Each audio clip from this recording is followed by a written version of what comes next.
जी, अब हमारी जो है ये लास्ट एक टॉपिक रह गया था सिर्फ मल्टीपल प्रेगनेंसी में से, that was delivery. Delivery plan कैसे बनाएँगे और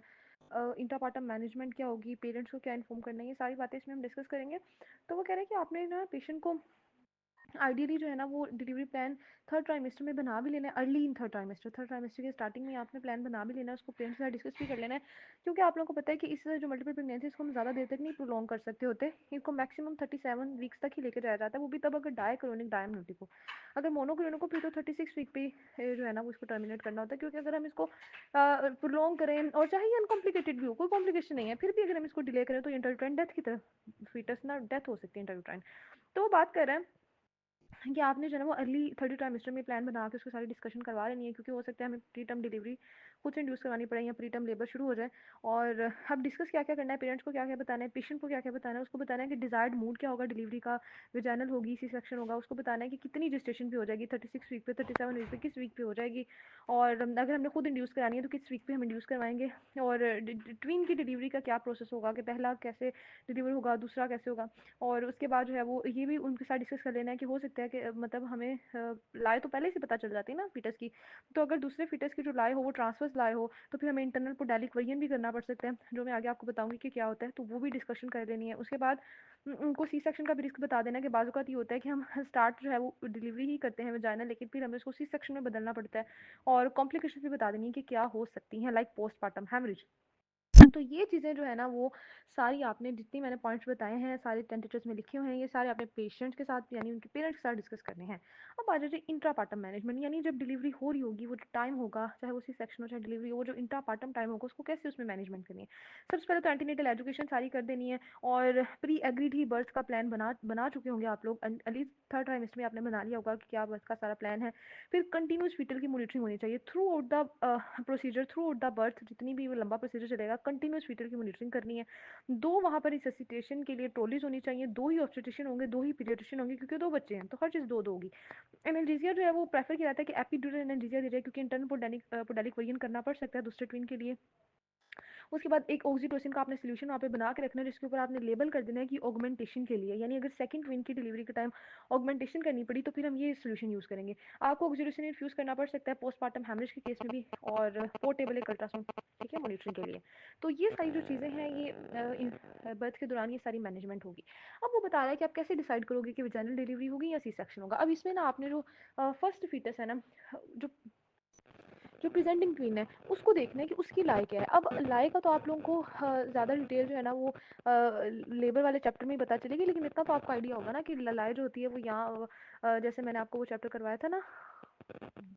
एंटीनेटल ऑब्स्टेट्रिक कॉम्प्लिकेशन वाले में, हमने देखा था कि लाए जो है ना वो सिफेलिक भी हो सकती है, ब्रीच भी हो सकती है, ट्रांसवर्स भी हो सकती है। अगर तो जो प्रेजेंटिंग ट्विन है उसकी लाए सिफेलिक है, यानी उसकी हेड साइड जो है ना वो डाउनवर्ड है और वो सिफेलिक लाए, तो फिर हम जो है ना वो प्रेफर करेंगे विजाइनल डिलीवरी। अब दूसरे ट्विन को भी तो देखना है। अब हमने जो विजाइनल डिलीवरी चूज़ कर ली, क्योंकि जो प्रेजेंटिंग ट्विन है उसकी लाए सिफेलिक थी, वो तो आराम से डिलीवर हो गया, लेबर इंड्यूस हुई, लेबर या खुद ही हो गई या हमने इंड्यूस करवाई, जो ट्विन था वो डिलीवर हो गया। अब दूसरा ट्विन जो है, अब लेट्स सपोज कि वो ब्रीच है, अगर तो वो ब्रीच है तो फिर तो ये कुछ केसेस में तो ये हो सकता है आपने जो है ना देखा वो दूसरा भी डिलीवर हो गया, उसकी डिलीवरी करवा दी, लेकिन कुछ केस में ये हो सकता है कि वो जो है ना वो नहीं डिलीवर हो रहा, उस केस में अब आप ब्रीच एक्सट्रैक्शन कर सकते हो। ब्रीच एक्सट्रैक्शन का क्या मतलब होता है कि आप जो है ना वो जो ऑब्स्टेट्रिशियन है वो क्या करेगा, उसका हाथ जो है ना वो अंदर ले जाके तो उसका पाँव पकड़ के, क्योंकि ब्रीच में ये होता है ना कि बटक प्रेजेंटिंग पार्ट होते हैं या फीट होते हैं, तो जो बटक है या फीट है जो भी प्रेजेंटिंग पार्ट है उसको पकड़ के ना फीटस को बाहर निकाला जाएगा। लेट्स उसको खींच के उसको ना ग्रेजुअली लेकर आना है, ये नहीं एकदम से, ग्रेजुअली ये पूरा प्रोसेस होता है, केयरफुली उसको ना बाहर निकालिए, तो उसको कहते हैं ब्रीच एक्सट्रैक्शन। ये तो तब करेंगे ना कि अगर फर्स्ट फीड से फैलिक था, हमने वेजाइनल डिलीवरी प्लान की, हमने वेजाइनल डिलीवरी प्लान तभी की ना अगर फर्स्ट जो है ना वो ट्वीन जो प्रेजेंटिंग ट्वीन है वो फैलिक था, तो वो तो डिलीवर हो गया, दूसरे के लिए हमने ब्रीच एक्सट्रैक्शन कर दी। दूसरा केस ये हो सकता है कि दूसरा जो था वो ब्रीच नहीं था, वो ट्रांसफर्स था। अब जो वो ट्रांसफर्स है तो क्या आप ब्रीच एक्सट्रैक्शन कर सकते हो? आप नहीं कर सकते, क्योंकि जो ट्रांसफर्स है उसके तो फुट जो है ना वो दूसरी साइड पे है, वो ईलियक फोसा वाली साइड पे है, और उसका हेड दूसरे इलियक फोसा वाली, अब तो आप नहीं कर सकते ब्रीच एक्सट्रैक्शन। अब आपको प्रोसीजर जो है ना वो अपना थोड़ा सा ऐड करना पड़ेगा। अब यहाँ तो आप एक्सटर्नल से फैलिक वर्जन करनी पड़ेगी, और यहाँ आप इंटरनल पोडेलिक वर्जन करोगे, ठीक है, लेकिन ये बहुत एक्सपीरियंस चीज़ें हैं। इंटरनल पोडेलिक, एक्सटर्नल से फैलिक तो आप देख चुके हो पहले लास्ट चैप्टर में, वो तो मुझे सारी रिपीट करने की जरूरत नहीं है। मैं अब आपको बताऊंगी इंटरनल पोडेलिक। इंटरनल पोडेलिक में क्या करते हैं कि ये तब करनी है जब फीटस जो है वो ट्रांसफर पड़ा हुआ है, और अब करना क्या है कि फीटस को ना आइडेंटिफाई कर लेना है कि उसके फुट किस साइड पे है।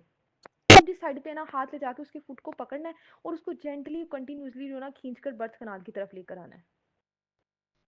उसको पकड़कर बर्थ कनाल की तरफ ले आना, यानी उसकी जो प्रेजेंटेशन है ना उसको बीच में बदल देना है कि थे तो उसके फुट जो थे वो फीट उसके जो थे वो साइड पे थे, हमने उनको पकड़ के बर्थ कनाल की तरफ ले आए, नीचे की तरफ ले आए, ब्रीच में बदल दिया हमने। फिर आराम से उसकी ब्रीच एक्सट्रैक्शन कर देंगे। तो इसमें पहले इंटरनल पोडेलिक वरियन करना पड़ता है, फिर ब्रीच एक्सट्रैक्शन करते हैं। लेकिन जो पहले वाला था जिसमें दूसरा फीटस पड़ा ही ब्रीच था, उसमें डायरेक्टली हम ब्रीच एक्सट्रैक्शन कर सकते हैं। एक पॉइंट मैं यहाँ पर ऐड करूंगी कि अगर जो है ना ये इंटरनल पोडेलिक वरियन जो है ना वो आसान हो जाती है अगर फीटस की लाए तो ट्रांसफर्स होगी, लेकिन उसकी बैक जो है ना सुपीरियर और पोस्टीरियर हो तो फिर ये आसान हो जाती है। लेकिन अगर फीटस की बैक जो है वो इन्फीरियर हो और जो लिम्स हैं वो इमीडिएटली पाल्पेबल ना हो, तो फिर आप अब आपको लिम्स ही नहीं मिल रहे, आप हाथ अंदर लेकर गए आपको लिम्स ही नहीं मिल रहे, तो आप उसको नहीं पकड़ के लेके आ सकते ना बर्थ कनाल में। फिर आप अल्ट्रासाउंड के साथ देखते हो कि लिम्स कहाँ पड़े हुए हैं, फिर आप उसको इंटरनल पोडेलिक कर लेते हो। तो थोड़ी मुश्किल है। आसान कौन सी है कि अगर लाई जो है वो ट्रांसफर तो है, बट जो बैक है वो पोस्टीरियर और सुपीरियर है।